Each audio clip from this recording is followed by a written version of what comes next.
Osoo baga guyyaa kabajamaa fi jaallatamaa kanaan si ga'ee baga fuutee baga manaan gatte baga harkaan gatte baga hawwii kee kan yeroo dheeraadhaa kan miidiyaa garagara irratti dabarfachaa turte akkasumas hawwii kee yeroo dheeraadhaa argatte jennee eebbisnee hin xumurin viidiyoon ajaa'ibaa viidiyoon addaa gadhiifamee miidiyaa kanarra olii gadi deddeemuu eegaleeti jira. Sheekaa Baalee yeroo hedduu miidiyaa irratti nama akkamii fuudhu akka fedhuu fi nama ulfinna qabu nama kabajamaa nama maatiin eebbise dubartii dubrummaa qabdu fuudhuu fedha jedhee miidiyaa irratti yeroo hedduu dubbachaati jira. Waa'ee kana wal qabatee viidiyoon addaa daqiiqama inni fuudhee intala manaan gatetti osoo hin turin viidiyoon biraa gadhiifamee sooshaal miidiyaa kanarra deemaati jira. Viidiyoo kana arguudhaaf hundi keessan hawwii guddaadhaan akka eegaa jirtan shakkii tokkollee hin qabu. Garuu viidiyoon kun viidiyoo safuu cabseedha. Viidiyoo hedduu nama gaddisiisu, viidiyoo hedduu nama ajaa'ibsiisuudha. Viidiyoo kana arguu daran kan na ajaa'ibe kan hedduu natti dhagahame haasaa viidiyoon sun yeroo waraabamu godhameedha.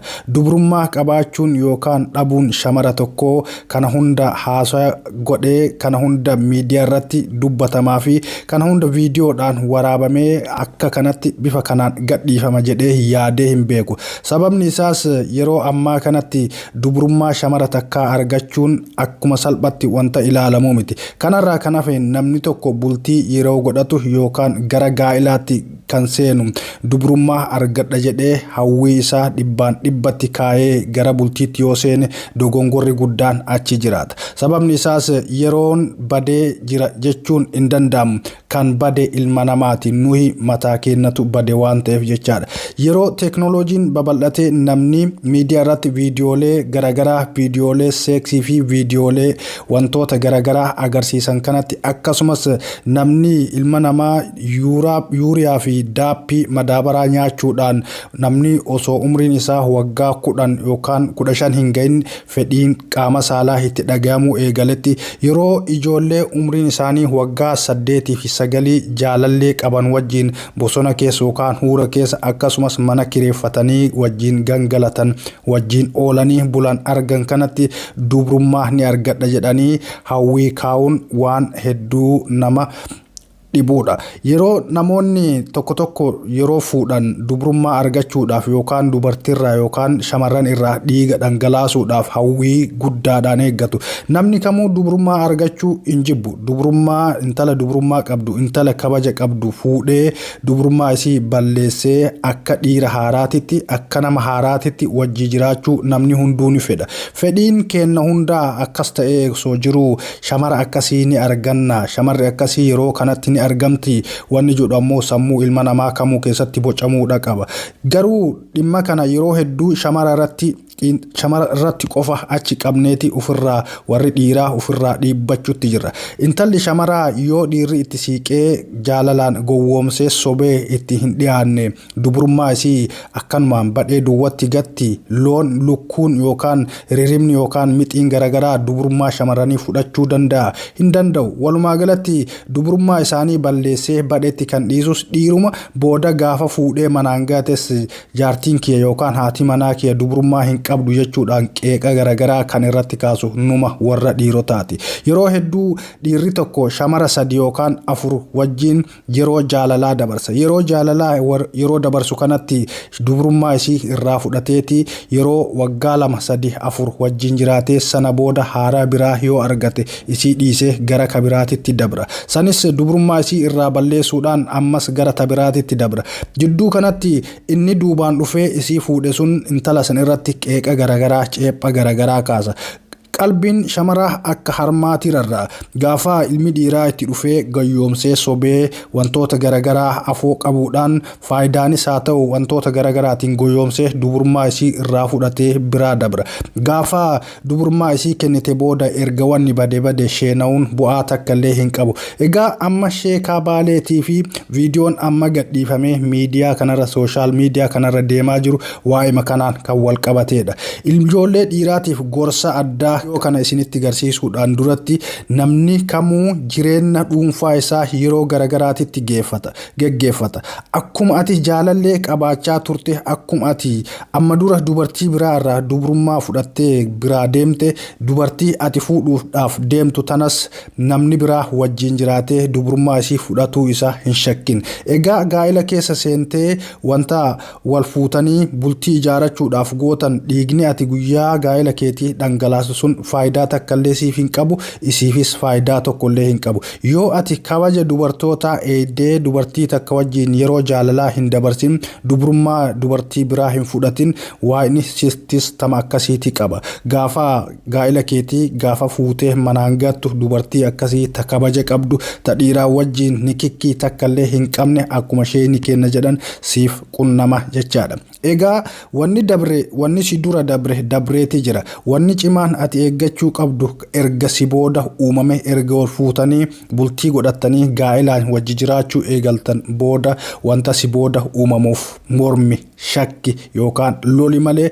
wanta si dura ta'e akkuma ati dabarsitetti isiinis jireenya biraa akka dabarsite sammuu keetitti himtee uf amansiistee jireenya kee yookaan bultii kee ijaarachuun dirqama.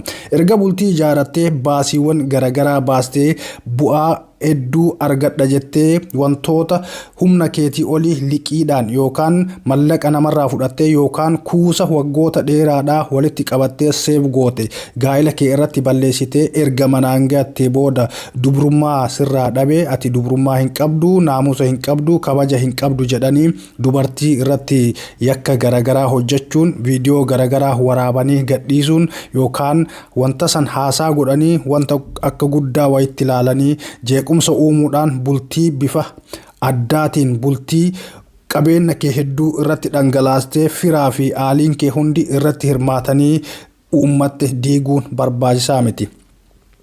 Egaa waa'ee kana akkanumatti calliseetii miti kakaase. Viidiyoon yeroo ammaa asirratti argaa jirtan kun gaa'ela sheekaa itti geggeeffateedha. Gaa'ela kanarratti namoonni hedduun argamanii gammachuu isaanii dabarfataa akka turan viidiyicha kanarraa ni argitu. Garuu oolee osoo hin bulin daqiiqaawwan yookaan sa'aatiiwwan muraasa booda viidiyoon biraa gadhiifamee miidiyaa kanarratti argine. Miidiyaa kanarratti viidiyoo babbadaa, viidiyoo fokkisaa, viidiyoo safuu qabu namni ammoo wal jalaa fuudheeti olii gadi daddabarsa. Olii gadi daddabarsuun isaa rakkoo takkallee hin qabu. Garuu akkuma yeroo wanta badaa argine dafnee wal jalaa qabnee miidiyaa irratti daddabarsinu san wanta gaariis yeroo argine maaf waliif hin daddabarsine. Gorsa gaarii wantoota sheekonni yookaan qeesoliin dabarsan akkasumas hayyoonni sabaa wanta gorsa akka gorsaatitti nuuf dhiyeessan maaliif bifuma kanaan waliif hin qoonne? Kun barumsa badaa, barumsa yeroo hedduu nama keenya keessatti hidda godhatee onneenu keessatti godhatee jiruudha. Bifa kanarraa jijjiiramnee akka namaatitti yaaduun akka nama sammuu qabu tokkotti wanta faayidaa qabu qofa miidiyaa irratti poostu godhuudhaan wanta gadhee yookaan wanta nu fayyanne, wanta nama mufachiisu, wanta namaaf gaarii hin taane miidiyaa kanarraa dafnee diileet gochuu, laayik gochuu dhiisnee, komanti irratti barreessuu dhiifnee, iskiloof goonee yoo bira dabarre ilmi namaa kamuu irraa barata, ni jijjiiramna jedheeti yaada. Egaa viidiyicha yookaan isinii maxxansuudhaaf sooshaal miidiyaa kanarratti viidiyoo gaarii hin taane, viidiyoo fokkisaa ta'e, viidiyoo bifa addaa argee gara miidiyaatitti dabarsuuf xiqqoo keessi koonaan hayyamu. Walumaa galatti viidiyoolee fofokkisoo akkanaa kana yeroo argine bira dabruun faayidaa guddaadha nuu qaba. Sababni isaas namni walitti akka mufanne, namni bultii namaa keessa seenee wanta taane akka haasofnee fi haasawoota gadhee akkasumas wantoota fofokkisoo irraa uf qusachuu akka qabnu waa'ee kanarraa dubbachuu barbaadeeti.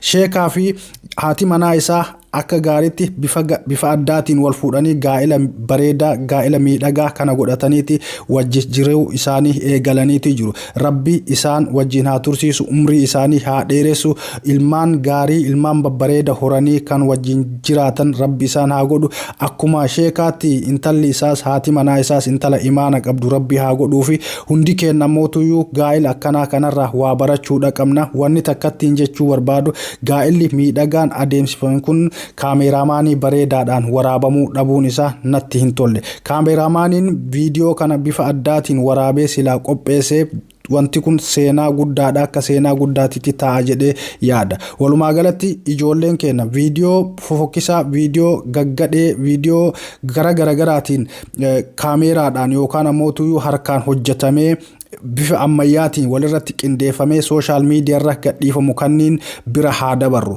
Fuunee wal jalaa qabnee poost gochuu haa dhiifnu. Kun barnoota guddaa irraa arganna jedheetiin yaada. Egaa waan na hordoftaniif galatooma. Horaa bulaa. Deebana viidiyoo biraatiin yeroo biraa walitti deebina. Yeroo gaarii.